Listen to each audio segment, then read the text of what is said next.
gaspol, katakan gitu saudara. Tepuk-tepuk sebelahnya. Oh gaspol, haleluya. Wah, tim presiden worshipnya gaspol hari ini ya, pagi hari ini. Puji Tuhan. Baik, Bapak Ibu siapkan Kisah Rasul pasal yang ke-9. Kita akan lanjutkan khotbah minggu lalu. Nah Bapak Ibu, ada satu proyek saya akan tayangkan dalam bentuk video. Jadi ada satu proyek. Kita ini sebelum ditayangkan ya Bapak Ibu, kita ini dikasih saudara seiman yang baru. Dan ketika kami melayani Bapak Ibu, memang dibawa oleh Bu Ajeng. Jadi Bu Ajeng sudah membawa beberapa jiwa untuk datang saudaraku. Dan ketika kami temukan dan kami layani, dia biasa ibadah sore, saudara. Ya, ngomong nggak ada kita omongin yang positif. Ini jiwa baru yang Tuhan pertemukan dan kemudian kita layani.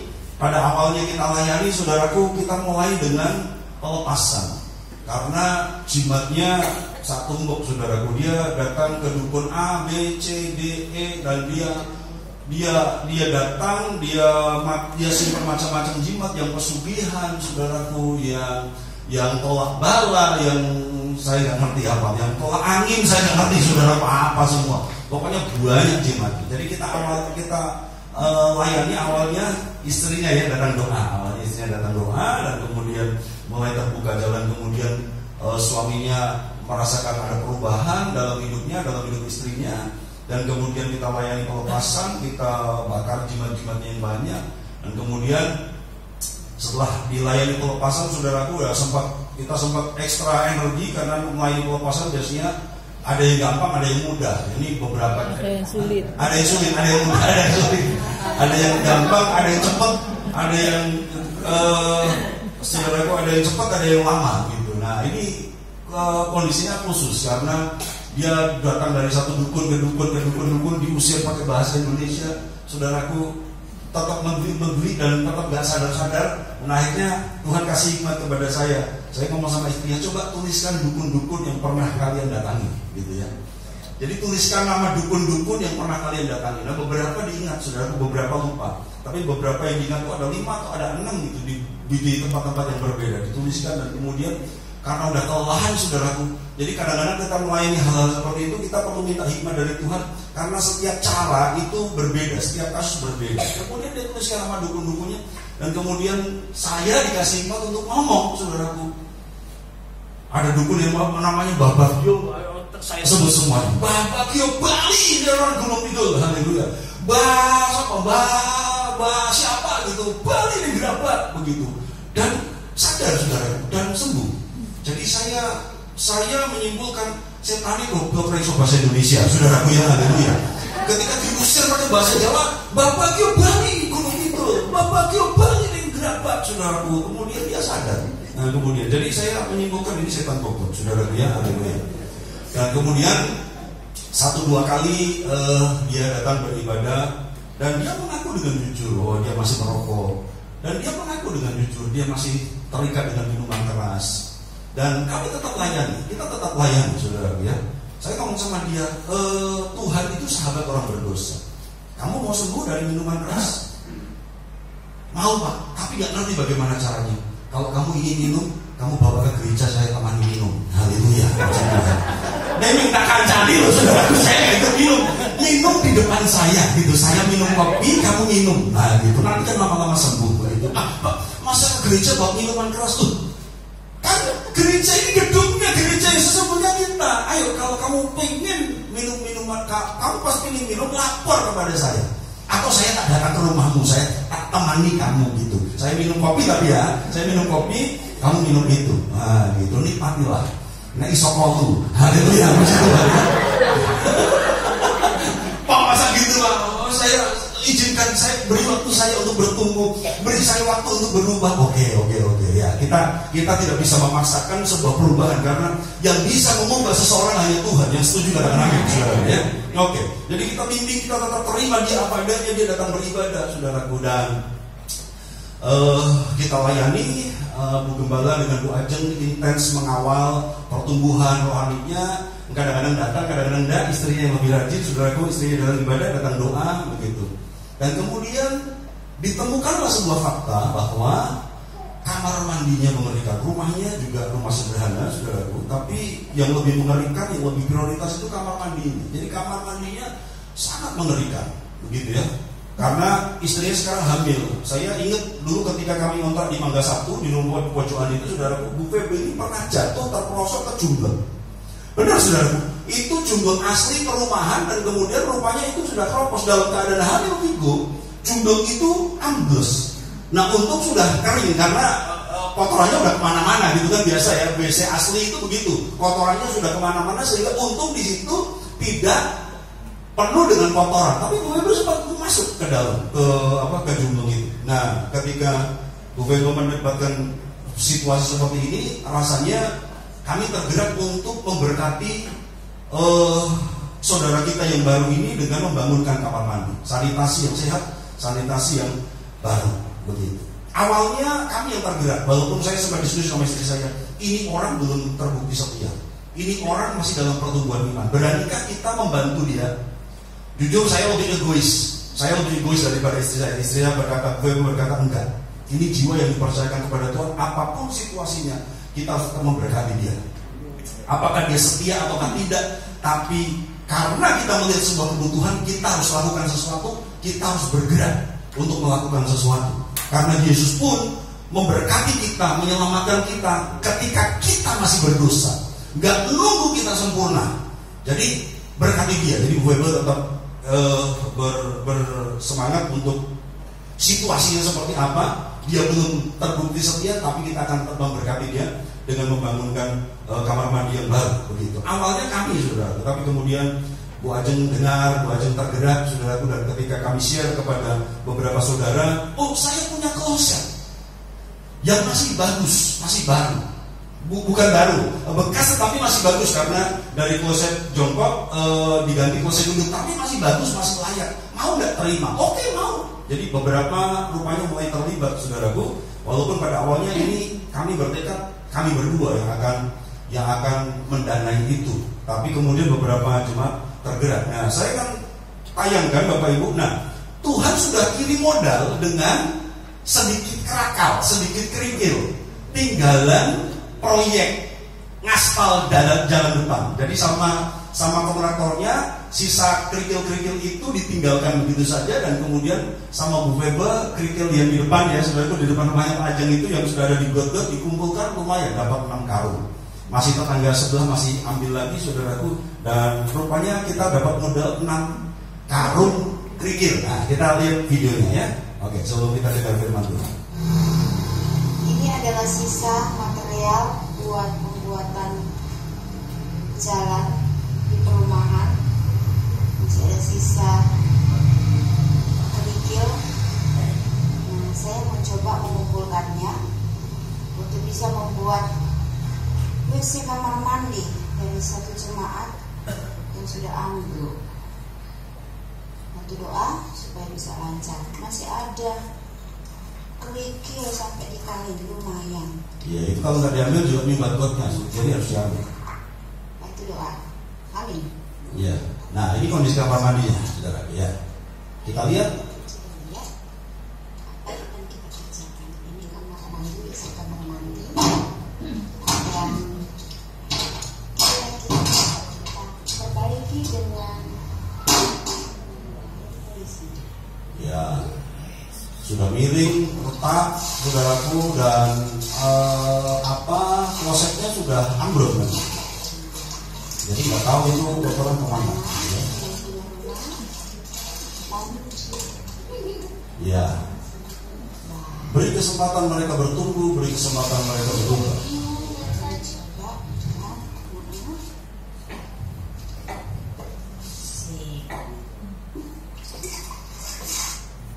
Oke, jadi hari ini sudah ada tukang yang bekerja ngeduk menggali lubang untuk septic tank. Saudaraku, sudah ada tukang, dan besok Senin ada tukang lagi. Nah, kalau Bapak Ibu mau terlibat, Bapak Ibu silahkan kasih persembahan. Jangan dengan terpaksa. Bapak Ibu kalau malu 5.000, 10.000 kasih di amplop, di belakang ada amplop. Saudaraku, Bapak Ibu boleh taruh di tempat persembahan, dikasih tulisannya kamar mandi, proyek kamar mandi. Nanti akan dilaporkan Bapak Ibu yang sudah terlibat. Sudah ada beberapa yang terlibat karena tahu proyek ini dan ternyata kita bisa gotong royong. Itu kalau tergerak, saudara ya. Oke, sekarang kita ke firman Tuhan. Nah, firman Tuhan pagi hari ini adalah rangkaian dari apa yang sedang saya ajarkan selama bulan ini. Minggu pertama kita belajar tentang turning point, titik balik. Satu titik dalam hidup kita di mana kita mengalami perubahan. Nah, setiap orang perlu mengalami yang namanya titik balik atau turning point. Kapan ketika kita harus mengalami turning point? Kita sudah belajar ketika kita di titik bingung, ketika kita di titik nadir, dan ketika kita di titik jenuh. Minta turning point, minta satu situasi di mana kita bisa berbalik arah. Titik bingung, titik nadir, titik jenuh. Nah, apa yang terjadi ketika kita mengalami turning point? Yang pertama, perubahan status. Dari anak Tuhan, dari hamba setan kepada hambanya Tuhan, perubahan status. Kemudian perubahan dari sikap statis. Ketika terjadi turning point, titik balik dalam hidup kita, maka hidup kita gak bisa lagi statis, tapi hidup kita dinamis. Katakan sama-sama, dari statis ke dinamis. 1, 2, 3. Dari statis ke dinamis. Itu artinya dari diam kepada situasi yang bergerak, begitu. Jadi apa yang terjadi ketika kita mengalami turning point? Perubahan status, perubahan dari sikap statis, dan yang ketiga perubahan standar. Standarnya berubah. Dulu kompromi dengan dosa, sekarang gak bisa kompromi dengan dosa. Dulu hidup gak kudus, sekarang selera hidup kudusnya meningkat. Jadi perubahan standar itu yang terjadi ketika kita mengalami turning point. Nah, kemudian minggu kedua, minggu lalu kita belajar moment to momentum. Jadi bagaimana sebuah momen itu bisa menjadi momentum. Apa itu momen? Momen adalah waktu yang singkat, waktu tertentu, waktu yang sesaat, itu momen. Tetapi momentum itu adalah satu situasi di mana ada kekuatan, ada kecepatan, ada gerakan sehingga membuat sebuah perubahan dan perkembangan. Itu momentum. Nah, dalam hidup kita ini dipenuhi dengan momen-momen tertentu yang sesungguhnya kalau kita sadar mengarahkan kita kepada sebuah momentum yang besar. Amin. Gitu ya. Kesimpulannya 3 minggu lalu, momen bisa jadi momentum. Kemudian yang kedua, tapi momen belum tentu jadi momentum kalau kita nggak peka. Situasi dalam hidup kita, turning point dalam hidup kita itu bisa jadi momentum. Jadi momen bisa jadi momentum, tapi momen belum tentu jadi momentum. Dalam turning point kita belajar kalau kita di jalan, kita mau cari rambu-rambu U-turn untuk berputar balik, saudara, untuk berputar arah. Tidak semua tempat menyediakan titik putar balik. Itu kalau di jalan. Tapi dalam hidup rohani, dalam perjalanan iman, sebenarnya setiap hari Tuhan siapkan titik untuk kita berbalik arah. Yang setuju katakan amin. Ya, kalau di jalan kita nggak dapat itu di setiap tempat, kita harus jalan lurus dulu, nyasar dulu, melenceng dari arah dulu, baru kita putar balik. Karena nggak semua tempat ada titik baliknya. Tapi di dalam Tuhan setiap hari itu bisa jadi momen. Setiap hari itu bisa jadi turning point. Dan kalau kita sadar, kita peka, maka momen itu bisa jadi sebuah momentum. Tapi itu pun belum tentu kalau kita tidak peka. Yang terakhir, bagaimana caranya supaya momen bisa menjadi momentum? Yaitu ada momen, kemudian kita mentaatinya, dan kemudian terjadi momentum.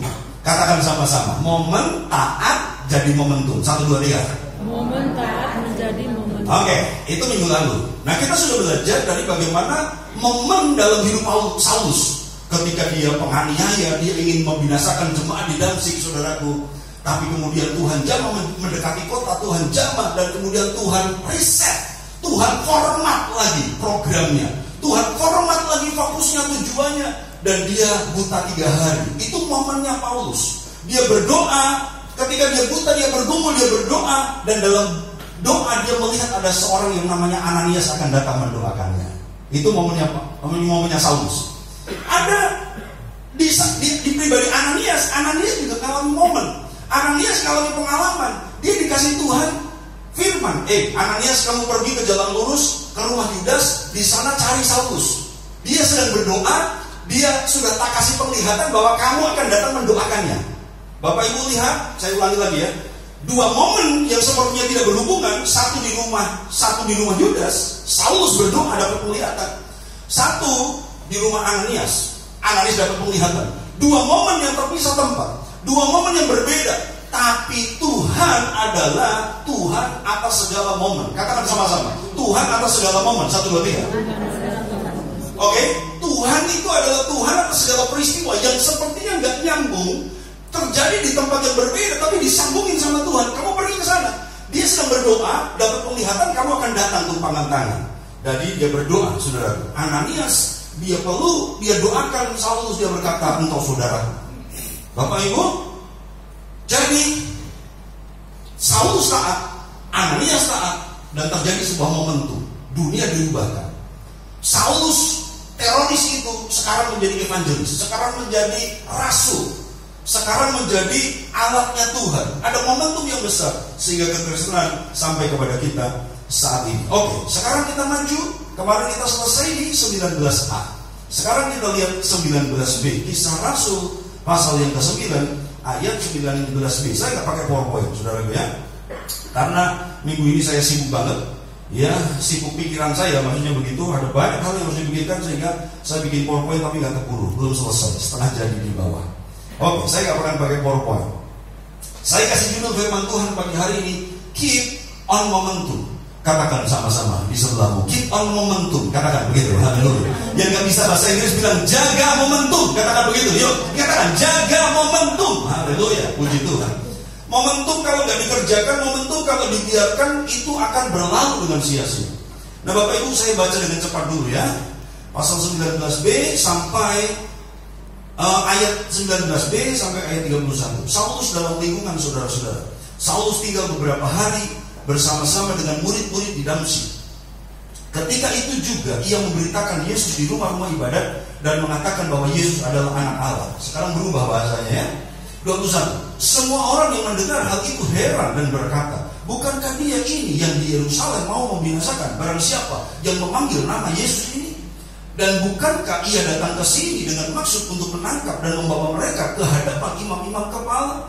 Akan tetapi Saulus semakin besar pengaruhnya dan ia membingungkan orang-orang Yahudi yang tinggal di Damsyik karena ia membuktikan bahwa Yesus adalah Mesias. Yesus adalah Juru Selamat, Yesus adalah Tuhan. 23. Beberapa hari kemudian orang Yahudi merundingkan suatu rencana untuk membunuh Saulus. Tetapi maksud jahat itu diketahui oleh Saulus. Siang malam orang-orang Yahudi mengawal semua pintu gerbang kota supaya dapat membunuh dia. Sungguh pun demikian, pada suatu malam murid-muridnya mengambilnya dan menurunkannya dari atas tembok kota dalam sebuah keranjang. Haleluya. 26. Setibanya di Yerusalem, Saulus mencoba menggabungkan diri kepada murid-murid, tetapi semuanya takut kepadanya karena mereka tidak dapat percaya bahwa ia juga seorang murid. Maksudnya murid itu pengikut Tuhan gitu ya. 27. Tetapi Barnabas menerima dia. Dulu ada Ananias, sekarang ada Barnabas, saudaraku. Di Yerusalem, di Damsyik ada Ananias yang terima dia, tetapi di Yerusalem ada Barnabas yang menerima dia. Barnabas menerima dia dan membawanya kepada rasul-rasul dan menceritakan kepada mereka bagaimana Saulus melihat Tuhan di tengah jalan, bahwa Tuhan berbicara dengan dia, dan bagaimana keberaniannya mengajar di Damsyik dalam nama Yesus. Dan Saulus tetap bersama-sama dengan mereka di Yerusalem dan dengan keberanian mengajar dalam nama Tuhan. Ia juga berbicara dan bersoal jawab dengan orang-orang Yahudi yang berbahasa Yunani, tetapi mereka itu berusaha membunuh dia. Akan tetapi setelah hal itu diketahui oleh saudara-saudara anggota jemaat, mereka membawa dia ke Kaisarea dan dari situ membantu dia ke Tarsus. Selama beberapa waktu, yuk ayat 31 kita baca sama-sama. 1, 2, 3. Selama beberapa waktu jemaat di seluruh Yudea, Galilea dan Samaria berada dalam keadaan damai. Jemaat itu dibangun dan hidup dalam takut akan Tuhan.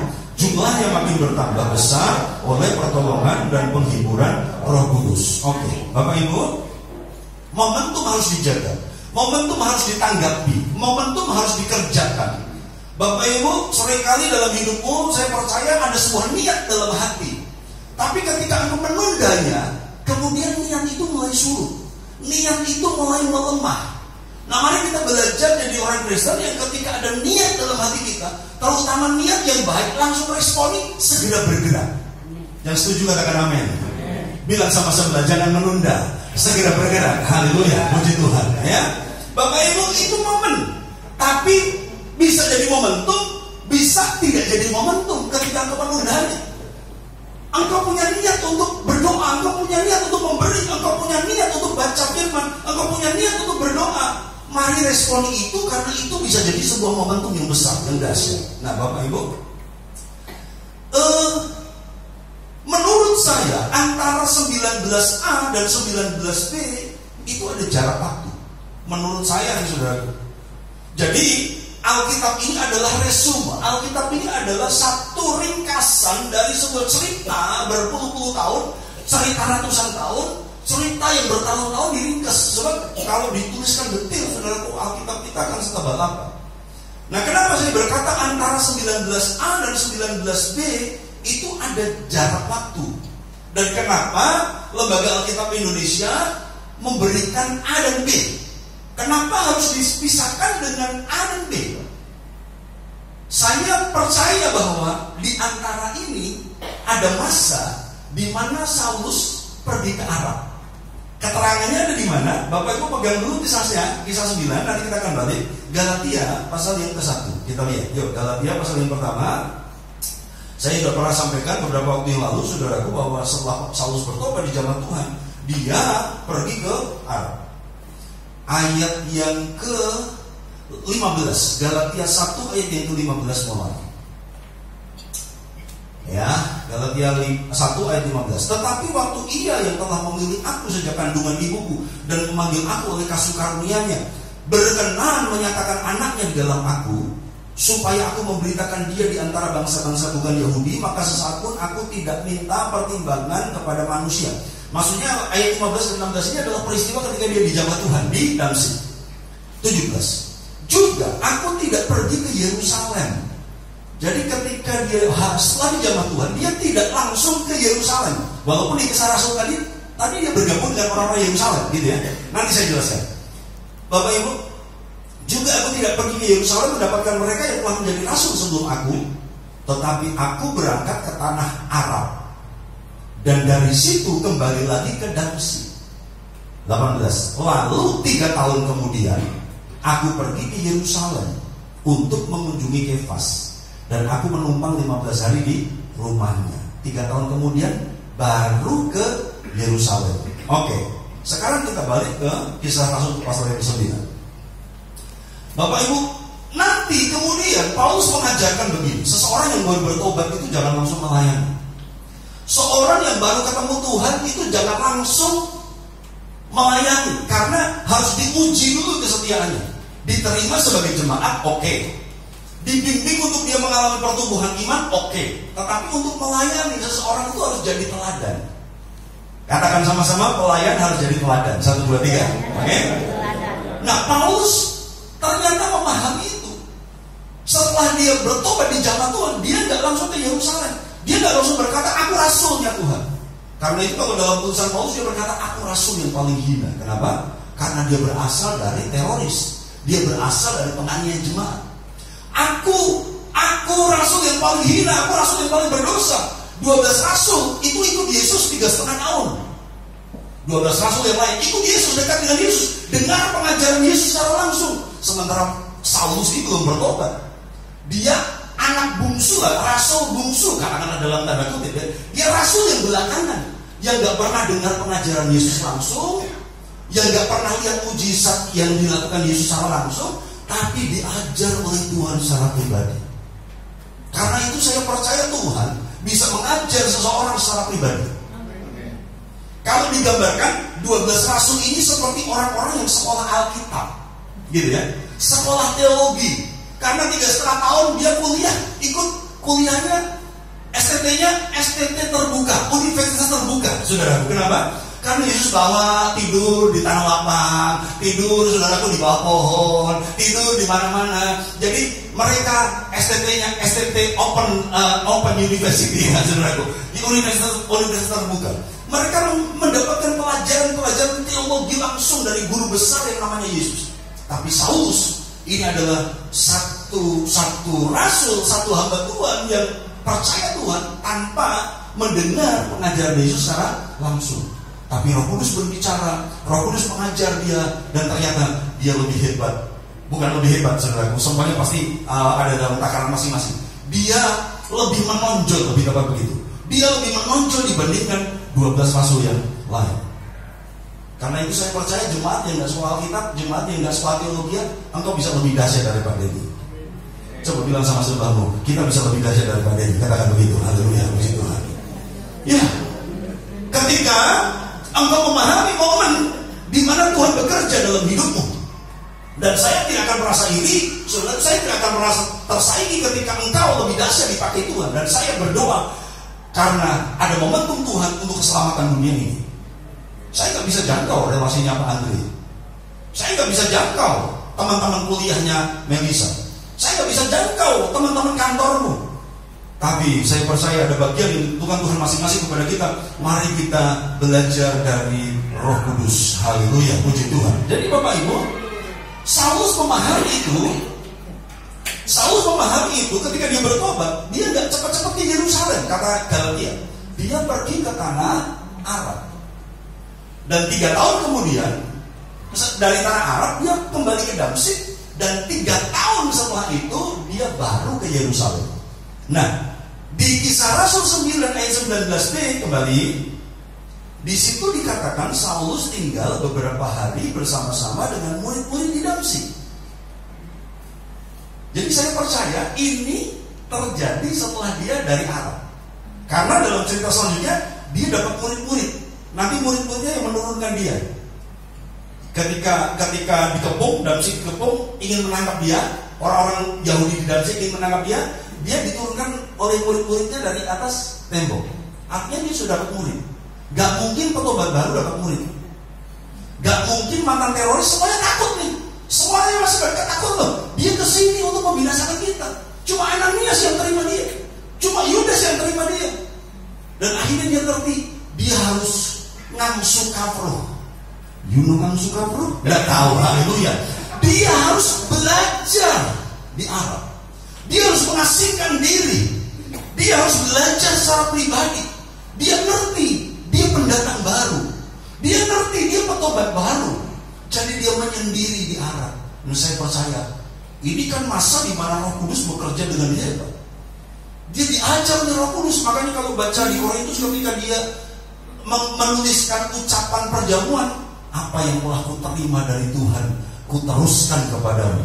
Bahwa pada malam sebelum dia disalib, ia memecah-mecahkan roti. Bapak Ibu, nanti Bapak Ibu baca itu 1 Korintus berapa? 12 kalau nggak salah. 1 Korintus 12, pokoknya di akhir surat Korintus. Paulus mengatakan, dan itu sering disebut oleh hamba-hamba Tuhan ketika memimpin perjamuan kudus. Ketika Yesus perjamuan malam terakhir sebelum dia disalib, Paulus nggak ada di situ. Dia masih teroris. Ketika Yesus memecah-mecahkan roti perjamuan terakhir, Paulus belum ada di situ. Dia masih di zaman jahiliyah. Dia masih hidupnya jahat. Tapi kemudian di Korintus dia berkata, apa yang sudah kuterima dari Tuhan, kuteruskan kepadamu, yaitu bahwa pada malam sebelum dia disalib, ia memecah-mecahkan roti, memberikannya kepada murid-muridnya. Kok Paulus tahu? Roh Kudus ajar. Roh Kudus meneruskan peristiwa yang Paulus juga ada di situ. Paulus bisa tahu sesuatu yang sudah terjadi di masa lalu ketika dia masih jahat. Dia ngerti ini momentum di mana Yesus mati, termasuk menyelamatkan aku yang goblok. Aku pikir aku pintar. Aku pikir aku orang Farisi yang paling hebat, paling sempurna. Ternyata aku bodoh. Aku salah memusuhi Tuhanku. Aku gak ngerti. Aku pikir pengikut Yesus itu sesat. Bapak Ibu, di masa Kisah Rasul ini terjadi, kekristenan dianggap sekte sesat. Jadi hari ini bersyukur kita diakui di Indonesia agama resmi.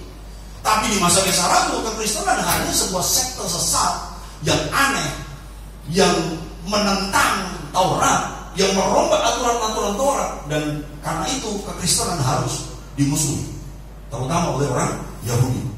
Jadi jangan pikir Yahudi itu sayang sama orang Kristen. Enggak, Yahudi itu gak suka sama orang Kristen, saudara. Kenapa? Karena mereka gak ngerti bahwa Yahweh, Yehova dan Yesus itu pribadi yang sama. Bersyukur kalau kita mengerti, saudara. Ya begitu ya, oke ya. Jadi ayat 19b, Saulus tinggal beberapa hari bersama-sama dengan murid-murid di Damsyik. Jadi kalau sebentar kita akan lihat satu-satu ayat. Kalau disebut murid-murid itu artinya orang percaya. Bisa Yahudi, bisa non-Yahudi. Oke? Tapi kalau nanti disebut orang Yahudi, itu artinya orang Yahudi yang tidak percaya Yesus. Orang Yahudi yang memusuhi kekristenan. Jadi beda. Di perikop ini tadi ada murid-murid, ada orang Yahudi. Yuk, sekarang kita lihat Saulus tinggal beberapa hari bersama-sama dengan murid-murid di Damsyik. Poin yang pertama, bagaimana kita bisa keep on momentum. Bagaimana supaya kita bisa menjaga momentum dalam hidup kita. Yang pertama, bersekutu. Katakan sama-sama, kita perlu bersekutu. 1, 2, 3. Kalau bahasa kerennya, bahasa teologinya itu koinonia. Kita perlu bersekutu. Dan Saulus paham, dia gak bisa sendirian. Dia harus tetap bersama-sama dengan murid-muridnya. Jadi Bapak Ibu, kekristenan tidak didesain untuk sendirian. Jadi makanya aneh kalau ada orang ngaku Kristen tapi gak suka bersekutu. Kalau aneh kalau orang KTP-nya Kristen tapi gak pernah bersekutu. Saulus yang hebat itu, dia ngerti bahwa dia harus tetap dalam posisi bersama-sama murid-muridnya. Bapak Ibu lihat, itu ayat 19b. Coba lompat di ayat 26. Jadi sekarang kita lompat-lompat ya. Tadi kita lihat secara berurutan, sekarang lompat-lompat sesuai poin-poinnya. Ini lihat, sekarang ketika dia di Yerusalem 26. Setibanya di Yerusalem, Saulus mencoba menggabungkan diri dengan murid-murid. Dia ngerti kekuatan fellowship. Dia ngerti kekuatan bersekutu. Paulus cari teman-teman karena dia sadar dia gak bisa sendirian. Walaupun pewahyuannya hebat, Roh Kudus bicara pribadi secara dia gak bisa eksklusif, tapi dia harus bersekutu. Di dalam gereja lokal kita harus bersekutu.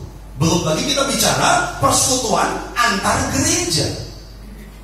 Belum lagi kita bersekutu persekutuan gereja lintas teritorial. Bapak Ibu, kita semua kita semua satu. Jadi kita bersekutu. Ketika dia di Yerusalem, dia mencoba menggabungkan diri kepada murid-murid, tetapi semuanya takut kepadanya karena mereka tidak dapat percaya bahwa ia juga seorang murid. Tapi ayat 27, lihat, tetapi Barnabas menerima dia. Bilang sama sebelah, jadilah Barnabas buat orang asing, katakan begitu. Jadilah Barnabas. Di cerita sebelumnya ada Ananias yang berkata, engkau saudara. Ini belum jelas nih tobat atau tomat. Oh ya, tobat itu benar-benar tobat. Kalau tomat, saya ikut tobat sih sok umat, saudara, begitu kan? Tapi